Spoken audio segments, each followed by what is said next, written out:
Michael hurried through the bustling streets of Manhattan, the vibrant energy of the city swirling around him like a whirlwind. The sounds of honking taxis, chatter from street vendors, and laughter from groups of friends filled the air, creating a cacophony that somehow soothed his frayed nerves. Clad in blue scrubs, the fabric felt both familiar and constricting, a daily reminder of the long shifts at the hospital where he worked as a nurse. Each step he took felt heavier, not just from the weight of his responsibilities, but from the emotional toll of caring for patients day in and day out. The sun was beginning its descent, casting a warm glow over the crowded sidewalks. But Michael barely noticed. He was lost in thought, replaying the events of the day, including the heart-wrenching cases he had encountered. As he rounded a corner, a sudden movement caught his eye, pulling him from his reverie. There, lying on the cold pavement, was a man, a beggar, curled up in a ball, his clothes tattered and his face bruised and dirty. The world around him rushed by, indifferent, as if he were just another piece of discarded trash on the city's bustling streets. Michael's heart sank at the sight. He had seen countless people like this man during his shifts, those who had fallen through the cracks of society, left to fend for themselves, often ignored or ridiculed. But this time, it felt different. The man's eyes were closed, a shallow breath escaping his lips, and an unshakable instinct to help surged within Michael. He stepped closer, kneeling beside the man, his hands trembling as he assessed the injuries. "Hey, can you hear me?" Michael gently shook the man's shoulder, his voice barely above a whisper. The beggar stirred slightly, a groan escaping his lips, but he did not open his eyes. "Please wake up," Michael urged, concern flooding his chest. "You need help." As he looked around, he noticed the indifferent expressions of passers-by. A group of his colleagues from the hospital strolled by, their laughter ringing out like a cruel song. Michael's heart raced as he overheard snippets of their conversation. "Look at that loser," one of them scoffed. "Why bother? He's just a waste of space." Michael felt a flush of anger rise within him, but he pushed it aside. He couldn't let their ridicule deter him from doing what he knew was right. "I won't leave you here," he murmured to the beggar, his voice resolute. With a deep breath, he gently lifted the man's shoulders, cradling his head in his arms as he assessed the situation further. "We're going to get you somewhere safe." With great care, he maneuvered the beggar into a sitting position, feeling the weight of his body sag against him. The man's skin felt cold to the touch, and Michael could see the deep cuts marring his face, evidence of a struggle, or perhaps a life lived on the streets. "Hold on," Michael said, his voice steady despite the turmoil inside him. "I'm here." He glanced around, his mind racing. He needed to get this man to the hospital, where he could receive the care he desperately needed. As he began to lift him fully, the beggar's eyes fluttered open, revealing a pair of deep, weary eyes that seemed to hold a lifetime of stories. "Wah!" the man stuttered, his voice barely audible. "Who are you?" "I'm Michael," he replied, his hands steadying the man as he leaned closer. "I'm a nurse. You're going to be okay. I just need you to trust me." The beggar blinked several times, confusion etched across his features. "Why would you help me?" he croaked, skepticism lacing his words. "Because everyone deserves help," Michael answered, his voice firm but kind. "You're not alone. I promise I won't leave you behind." With a grunt, Michael finally managed to lift the beggar, supporting him with one arm while using his phone to call for an ambulance. The beggar winced, but didn't resist, perhaps sensing the sincerity in Michael's voice. As the sirens wailed in the distance, the laughter of his colleagues faded into the background, replaced by a profound sense of purpose. They would never understand, he thought. They had long since lost touch with the basic humanity that connected them all. When the ambulance arrived, Michael carefully placed the man onto the stretcher, his heart aching at the sight of the beaten figure. "You're going to be okay," Michael repeated, more for himself than the beggar. The paramedics took over, their professionalism a stark contrast to the harsh reality of the streets. As the doors of the ambulance closed, Michael felt a sense of relief wash over him. He had done something good today, something that mattered. But as he walked back to his colleagues, their smirks and whispers returned, piercing through his moment of triumph. "Think you can save them all, Superman?" one of them called out, laughter bubbling up around them. Michael squared his shoulders, fighting the urge to lash out. "You don't know anything," he replied, his voice low but filled with conviction.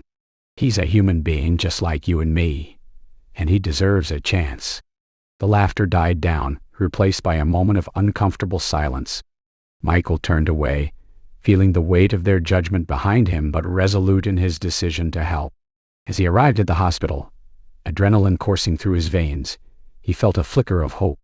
He would do everything in his power to ensure that the beggar, David, he would learn later, received the care he needed. He knew the challenges ahead would be daunting, especially with his colleagues' skepticism looming over him. But he was determined. Hours passed as Michael worked tirelessly, checking on patients and coordinating with the medical team.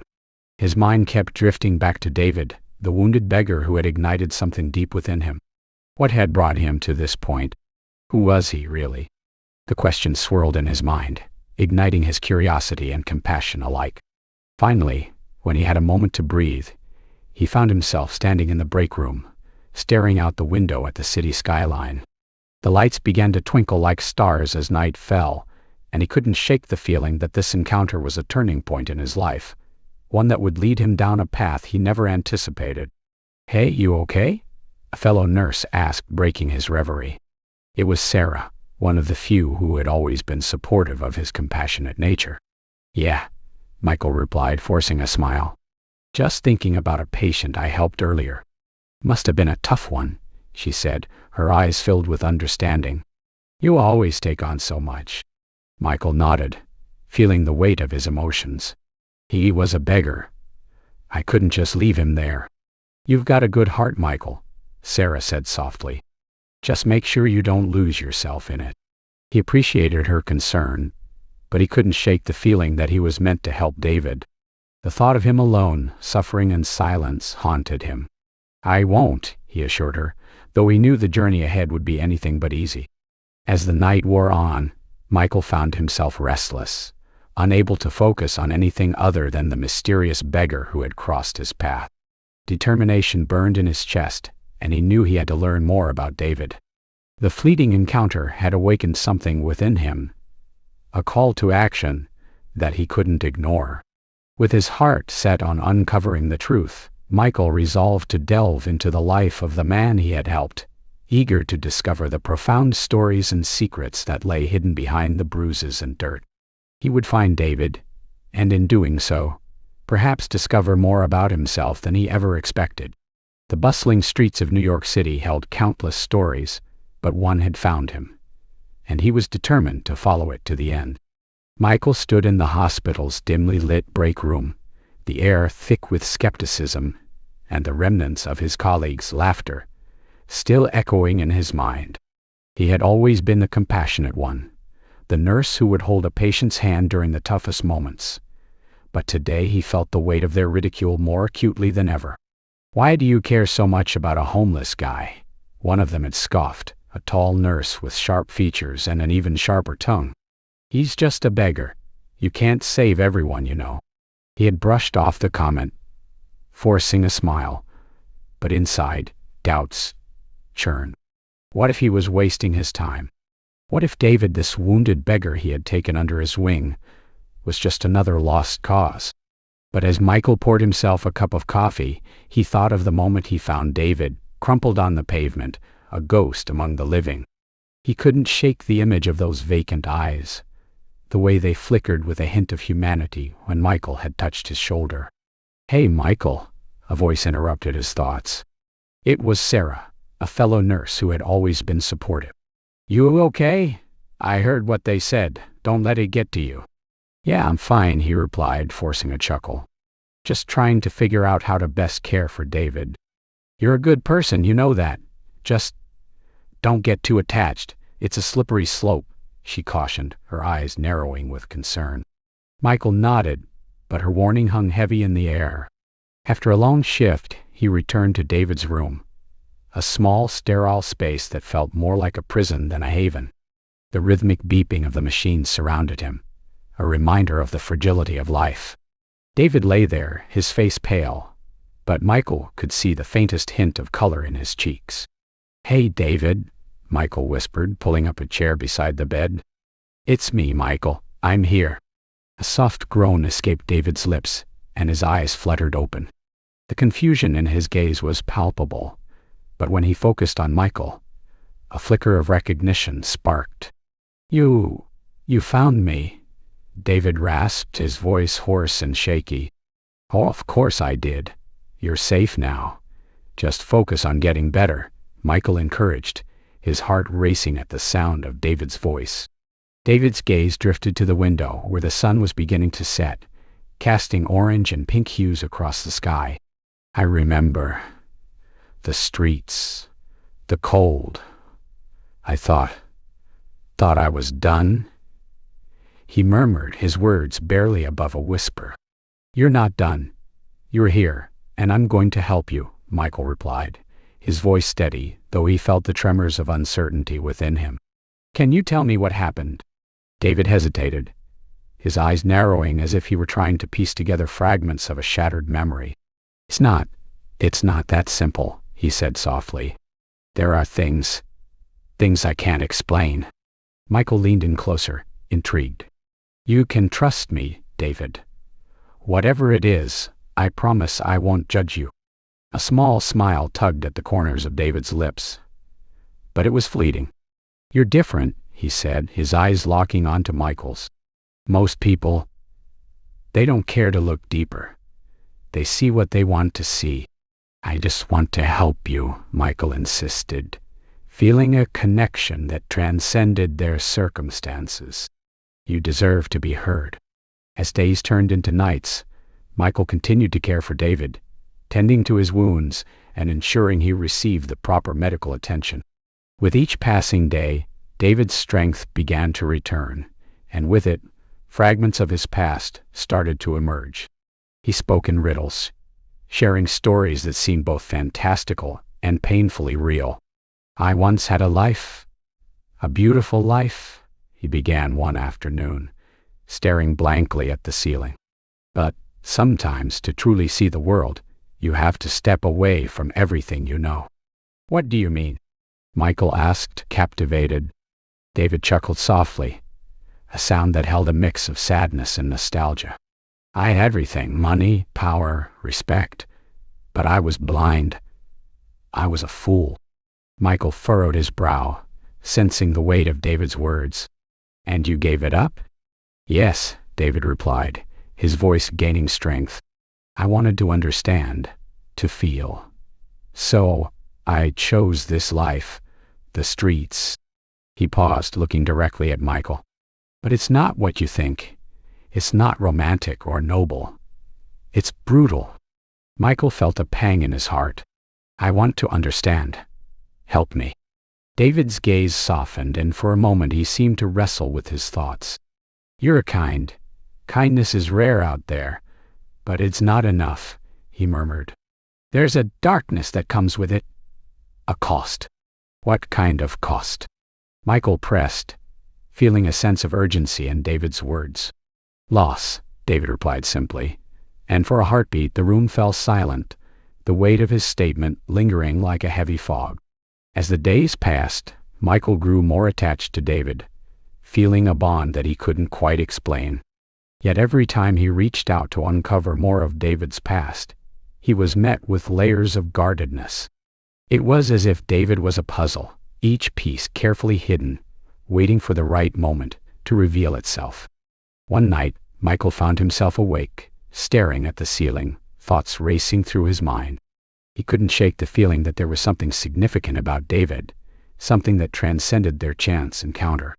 Just then, the soft sound of rustling sheets pulled him back to the present. "Michael?" David's voice broke the silence, and Michael turned to see him sitting up. The sheets pooled around him. "Hey, you're awake. How are you feeling?" Michael asked, quickly getting to his feet. "Better, I think. But I need to tell you something." Michael's heart quickened. "What is it?" David hesitated, as if weighing his words carefully. "You need to promise me you won't tell anyone." "I promise," Michael replied, his voice steady, although curiosity gnawed at him like a persistent itch. "I'm not who you think I am," David began, his eyes serious. "I chose this life, but there's more to it. I've seen things that would change how you see the world." "Change how I see the world," Michael repeated, feeling a mix of intrigue and apprehension. "Yes," David affirmed, his gaze piercing.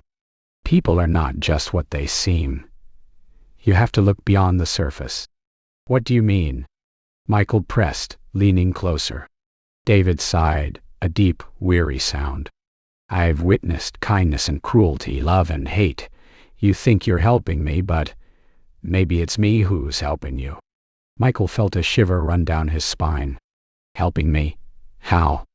But before David could answer, alarm bells blared through the hospital, a cacophony of noise that jolted Michael from his seat. "Stay here, I'll be right back," he called out, rushing toward the door.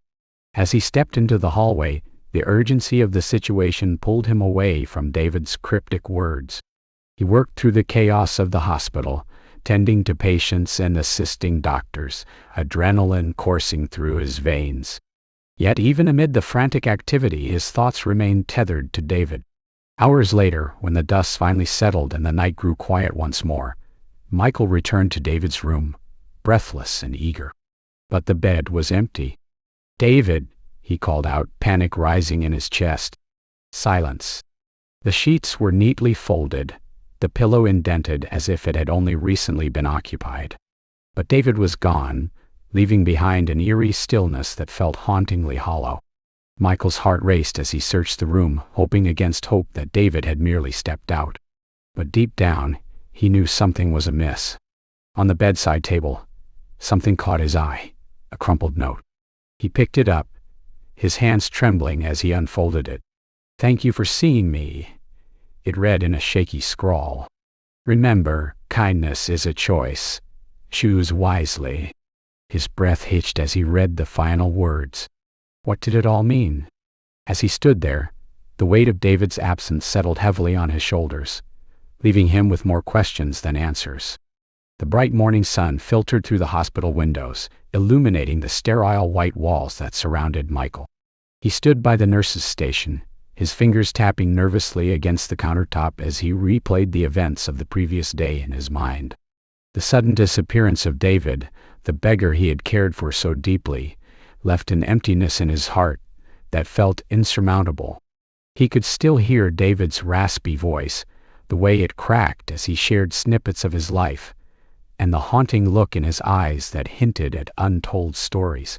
"Hey, Michael," still brooding over that homeless guy, one of his colleagues, Jenna, teased as she filled a syringe with medication. Her laughter echoed in the bustling corridor, drawing the attention of others nearby. "You really think you can save them all?" Michael glanced up, his expression tightly controlled. "It's not about saving anyone, Jenna. It's about giving them a chance," he replied, his voice steady, but laced with an undercurrent of frustration. "Sure, but some of them don't want saving. They just want a warm bed and a meal. You can't fix everything," she countered, rolling her eyes dismissively. He opened his mouth to respond, but was cut off by the sudden arrival of a man in a well-tailored suit.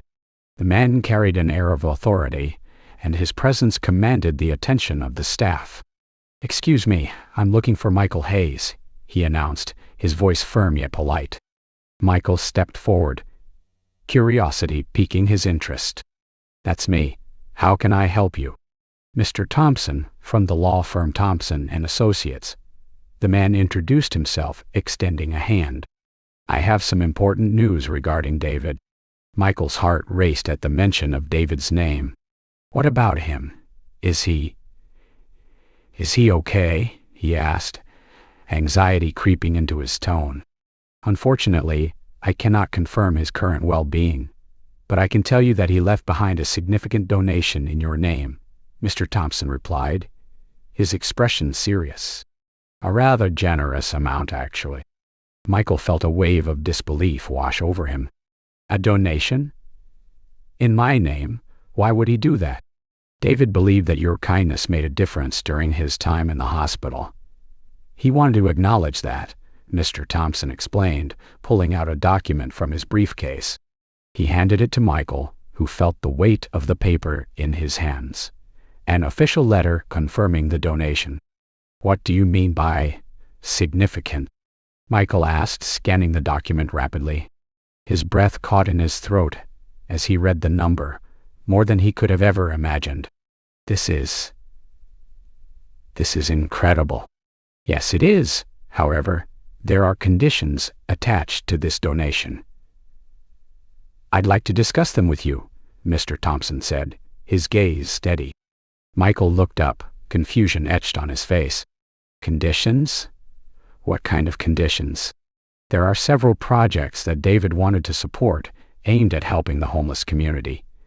He believed that these initiatives would provide them with more than just temporary relief, Mr. Thompson explained. He wanted to ensure that the funds would be used wisely and effectively. I don't know if I'm the right person for this, Michael admitted, his mind racing. I'm just a nurse. I'm not a philanthropist. David believed in your ability to make a difference. He entrusted you with this responsibility, and I believe you can honor his wishes, Mr. Thompson said earnestly. You have already shown compassion and understanding. That's a good start. Michael felt a sense of responsibility weighing heavily on his shoulders. What if I fail? What if I can't do what he wanted? That's what we're here to figure out together. You won't be alone in this, Mr. Thompson reassured him. We will provide you with the necessary resources and guidance. All you need is the desire to help. Michael nodded slowly, feeling a mix of fear and determination. All right, I'll do it. I'll find a way to honor David's legacy. Excellent. Let's set up a meeting to discuss the details further, Mr. Thompson suggested, pulling out a notepad. We can arrange a time that works for you. As they finalized the meeting arrangements, Michael's mind was already racing with possibilities. He felt a newfound sense of purpose igniting within him. David's act of kindness had opened a door that he had never considered before, and he was determined to step through it. Later that afternoon, Michael found himself reflecting on the conversations he'd had with David, the things he had shared, and the cryptic hints about his past. "Who were you, David?" he murmured to himself as he stared out the hospital window, watching the hustle and bustle of the city below. What did you really do? He recalled the way David had looked at him, his eyes filled with a kind of wisdom that seemed to transcend his circumstances. There was an air of mystery surrounding him, an aura that suggested he was more than just a beggar on the streets. As he pondered, Michael felt a growing urge to uncover the truth behind David's life. The next day, armed with newfound determination, Michael ventured into the streets of Manhattan, retracing his steps to the place where he had first found David. The memory was vivid, etched into his mind like a photograph. The cold pavement, the distant sounds of the city, and the way David had looked up at him with a mixture of hope and fear. It all flooded back. As he approached the area, he noticed a small group of homeless individuals gathered near a park bench. They exchanged stories, laughter, and food, an unspoken bond that seemed to connect them. Taking a deep breath, Michael approached them, his heart pounding. "Excuse me," he said, his voice slightly shaky. "I'm looking for someone. A man named David. He used to be around here." A woman with a weathered face looked up at him, her eyes narrowing in thought. "David? You mean the one who used to sit by the subway entrance? He was something special, that one." Michael felt a flicker of hope. "What do you mean by something special?" The woman smiled softly, her expression nostalgic. "He had a way of making people feel seen, you know. He'd share his food, give words of encouragement. He'd sit and listen when we needed someone to talk to. He was there for us." Another man chimed in, his voice rich with emotion. "He once helped me find a job. I was lost, didn't know where to turn. David just believed in me. He'd say, 'You're worth more than you think.'" Michael listened intently, his heart swelling with admiration for the man he had tried to save. Did he ever talk about his past? Who he was before? The woman shook her head. He was a mystery, that's for sure. But he never asked for anything in return. Just wanted to help others. That's all we knew. As Michael continued to speak with the group, he uncovered more stories of David's kindness. Small miracles that had rippled through their lives, leaving an indelible mark. He felt a profound sense of gratitude towards this man who had transformed the lives of those around him, even in his own struggles.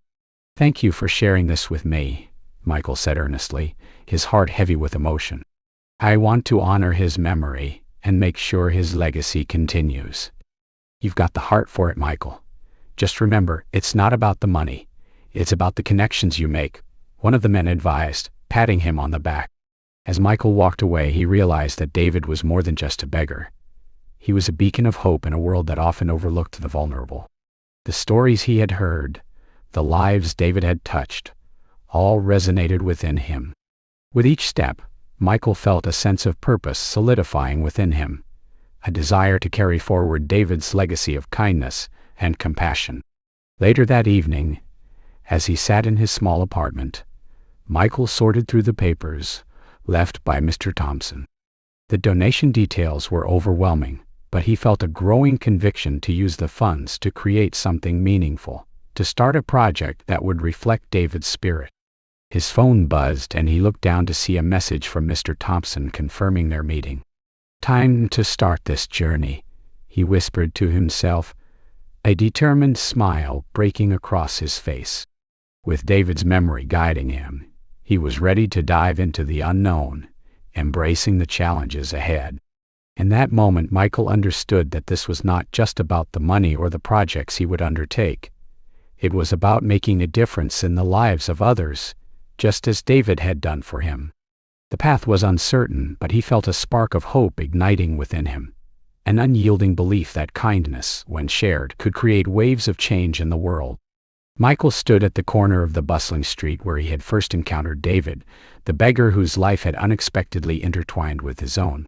The air was thick with the aroma of street food and the cacophony of city life, but Michael felt a heaviness in his chest that drowned out the usual vibrancy of New York City. He had returned to the site with a mission: to uncover the truth about the enigmatic man who had left a profound impact on his life, albeit for a brief moment. As he scanned the area, Michael noticed a group of homeless individuals gathered near a small park. Their faces were weathered, yet there was a warmth in their eyes, a flicker of hope that seemed to transcend their circumstances. He approached them cautiously, his heart racing at the thought of sharing his quest for answers. "Excuse me," he began, his voice steady despite the nerves dancing in his stomach. "I'm looking for someone named David. He was a beggar who used to sit around here." A woman with tangled hair and a kind smile looked up from the group. "David, you mean the one who used to help us?" she asked, her brow furrowing in thought. "Yes, that's him." "Do you know where I can find him?" Michael inquired, eager for any information that might lead him to uncover the mystery surrounding David. The woman shook her head slowly. "He's gone now, but he did so much for us. You should hear what he did." Intrigued, Michael leaned closer. "What do you mean?" The woman, whose name he learned was Lisa, began to recount stories of David's kindness. He would always share what little he had. One time, he found a few dollars on the ground and bought food for everyone here. He didn't care about himself. He just wanted to help. Michael felt a pang of guilt rising within him. Here was a man who had so little, yet gave so much. And he had been so caught up in the chaos of his own life that he hadn't realized the depth of David's compassion. "Did he ever talk about his past?" he asked, curious if David had shared any details about his life before the streets. Lisa shook her head again. "He was a mystery to us. But he always spoke of hope and change, like he believed in something greater than all of us. He helped me get back on my feet when I lost everything." "Get back on your feet?" Michael echoed. "What did he do?" Lisa's eyes sparkled with memories. "He found me one night when I was crying in the alley. He sat with me, listened to my story, and then he brought me to a shelter. He didn't just drop me off. He stayed to make sure I was okay. He had this way of making you feel like you mattered." Michael absorbed her words, feeling as if each one was a piece of a puzzle he was desperately trying to solve. How could someone so seemingly insignificant have such a monumental impact on so many lives? "Did he ever tell you why he chose to live like this?" Michael pressed, wanting to understand David's motivations. Lisa paused, searching for the right words. "He said he wanted to know what it felt like to be us, to understand the struggles, the pain. He believed that if he could experience it, he could help change it. It was like he saw the world differently, you know." Michael nodded slowly, a sense of admiration growing within him. David's choice to live among those he sought to help spoke volumes about his character. But it also raised questions in Michael's mind about his own life. Was he doing enough? Could he be doing more? As he continued to talk to Lisa and the others, more stories began to surface. There was a man named John who spoke of how David had helped him find a job after he lost everything to addiction. "He believed in me when nobody else did," John said, wiping away a tear. "He was like a father to us. If you ever needed anything, he was there." The more Michael listened, the more he realized that David had become a beacon of hope for those who had lost their way. Each story revealed a different aspect of David's character: his humility, his generosity, and his unwavering belief in the power of kindness. After an hour of sharing stories, Michael stood up, filled with a sense of purpose. "Thank you for sharing these incredible stories with me," he said, his voice thick with emotion. "I want to honor David's memory and share what I've learned about him. He deserves to be remembered." The group nodded in agreement, their faces reflecting a shared understanding of David's legacy. They spoke of organizing a small gathering to celebrate his life, to share their stories and remember the man who had changed their lives. Michael offered to help, feeling that this was a way to give back to David, to ensure that his impact would not be forgotten. As Michael walked away from the gathering, he felt a surge of inspiration coursing through him. He had entered the day with questions, but now he had a mission. He wanted to carry on David's legacy of kindness and compassion, to remind others of the profound impact one person could have on countless lives. That evening, as the sun dipped below the horizon, Michael sat at his kitchen table, a notebook open before him. He began to write down everything he had learned about David, the stories of kindness and compassion that had been shared with him. Each word felt like a tribute, a step toward understanding the man who had changed everything for him. As he wrote, he couldn't shake the feeling that David's influence was still very much alive. It was as if David had left a part of himself within each person he had touched, and now it was Michael's turn to carry that torch forward. Suddenly, his phone buzzed, breaking the silence of his thoughts. It was a message from Mr. Thompson, the lawyer who had brought the shocking news of David's donation. "Michael, I need to speak with you. It's important. Can you meet me tomorrow?" Michael's heart raced as he read the message. There was so much he still didn't understand about David and the sudden windfall that had come his way. He felt a mix of anticipation and dread, knowing that whatever Mr. Thompson had to say could change everything once again. That night, as he lay in bed, Michael couldn't help but reflect on the journey that had brought him to this point. From the frantic streets of Manhattan to the quiet moments spent with those who had known David, he felt as if he was on the cusp of a revelation that would challenge everything he thought he knew about kindness and humanity. With thoughts swirling in his mind, he drifted off to sleep, determined to uncover the truth about David's legacy and ready to embrace whatever lay ahead. The world outside continued to pulse with life, but in Michael's heart, a new light had begun to shine, illuminating the path toward understanding, compassion, and the incredible power of one man's life. Michael stood in front of the battered shelter, the late afternoon sun casting long shadows over the entrance. He had received a call from Mr. Thompson earlier that day, urging him to come as soon as possible. The urgency in the lawyer's voice had been palpable, and despite the unease coiling in his stomach, Michael felt that he was close to uncovering the truth about David. The thought of the beggar, more than just a man on the street, consumed his mind. He stepped inside, the familiar scent of dampness and old wood enveloping him. Inside the shelter, the atmosphere was a stark contrast to the bustling streets outside. A few patrons were scattered about, some chatting quietly while others huddled over makeshift meals. Michael approached the front desk where a volunteer named Lisa was sorting through donations. She looked up and offered a warm smile, her eyes sparkling with kindness. "Michael, I heard you were looking for information about David," she said, her voice brightening the dim room. "Mr. Thompson is in the back. He has some things to show you." "Thanks, Lisa," Michael replied, feeling a flutter of anticipation. He walked toward the back of the shelter, where the sound of murmured conversation drifted through the air. As he entered the small meeting room, he found Mr. Thompson seated at a table, a stack of photographs spread out before him. "Michael, thank you for coming," Thompson said, gesturing for him to sit. "I believe you're about to learn a great deal about David's past."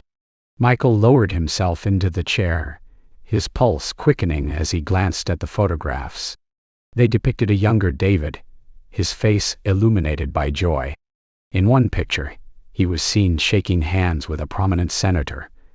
In another, he smiled alongside a group of children at a charity event, his arms wrapped around them in an embrace.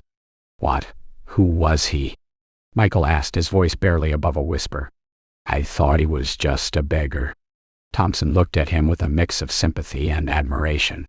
"David chose to live among the homeless for many reasons, but primarily to understand the struggles they faced. He was a philanthropist, Michael, but more than that, he was a man of deep compassion and insight. He believed that real change starts at the ground level." Michael leaned closer, absorbing each word. But why the disguise? Why not help from a distance? David believed in the power of presence. He wanted to feel the weight of their struggles, to be part of their world. He felt that by living as they did, he could find genuine ways to help. Thompson paused, his expression somber. "And he did help, in ways that most people will never know." As Michael flipped through the photographs, a mixture of disbelief and awe washed over him. He couldn't reconcile the image of the disheveled wounded man he had found on the street with the vibrant figure in front of him. "It's hard to imagine him like this," Michael said, his voice thick with emotion. Thompson nodded understandingly. That was the beauty of David. He had a profound understanding of humility. He didn't want his wealth to define him. He wanted his actions to speak for themselves. And in doing so, he transformed countless lives. "What more can you tell me?" Michael asked, his curiosity piqued. "What else did he do? Who were the people in these photos?" "Those are just a few snapshots from his life. He was known for his charitable endeavors, building shelters, funding education for underprivileged children, and supporting healthcare initiatives for the homeless. Each person in those photos was touched by his kindness, just as you were," Thompson explained, his tone earnest. Michael felt a swell of pride mixed with sorrow. The man he had cared for was not just a beggar. He was a force of change. But what happened to him? Why did he disappear? David's life was a series of choices that led him to that moment on the street. He was diagnosed with a terminal illness years ago and chose to spend his final days anonymously, helping those he believed needed it most, Thompson revealed, his eyes glistening with unshed tears. He wanted to leave behind a legacy not of wealth, but of compassion. Silence fell between them as Michael processed the revelation. The weight of David's sacrifice pressed down upon him like a heavy cloak. It was hard to fathom the depths of what David had given up, and yet, in a way, it felt like a call to action for Michael. What did he leave behind? Michael asked, feeling a surge of determination. Is there something more? Thompson nodded and reached for a small envelope from his briefcase. He handed it to Michael, who recognized David's scruffy handwriting immediately. With trembling hands, Michael opened the envelope, revealing a single sheet of paper. The note read, Dear Michael, thank you for seeing me when so many chose to look away. Your compassion has ignited a fire within you. Don't let it dim. There is so much to be done, and you are meant for greater things. Trust in your heart and the goodness of others. The world needs more people like you. With love, David. Michael's breath caught in his throat as he absorbed the words. They were simple, yet profound, resonating deeply within him. The weight of his own life choices began to shift, and he understood that David's purpose had now intertwined with his own. What does it mean? Thompson asked, watching Michael intently. What do you think he wanted you to do? Michael looked up, meeting Thompson's gaze. I think he wanted me to continue his work, to be a beacon of hope for those who feel invisible. He saw something in me, something I've struggled to see in myself. Thompson smiled, a glimmer of approval in his eyes. You already have the heart for it, Michael. You've shown that through your care for David and the others. This could be the beginning of something extraordinary. As Michael folded the note back into the envelope, he felt a stirring of purpose. David had left behind not just a legacy of philanthropy, but a challenge to ignite change, to be an agent of compassion in a world that often turned a blind eye. Thank you for sharing this with me, Michael said, his voice steady. I won't let his memory fade. I'll do everything I can to honor him. Thompson nodded, clearly moved. I believe you will. David saw potential in you, and now you must believe in it too. With renewed determination, Michael left the shelter, the late afternoon sun illuminating his path. As he stepped back into the vibrant chaos of New York City, he felt an unshakable conviction rising within him. David's spirit was alive in him, urging him to act, to spread kindness, and to make a difference in the world. Michael took a deep breath, ready to embrace the journey ahead, knowing that he had been chosen for something far greater than himself.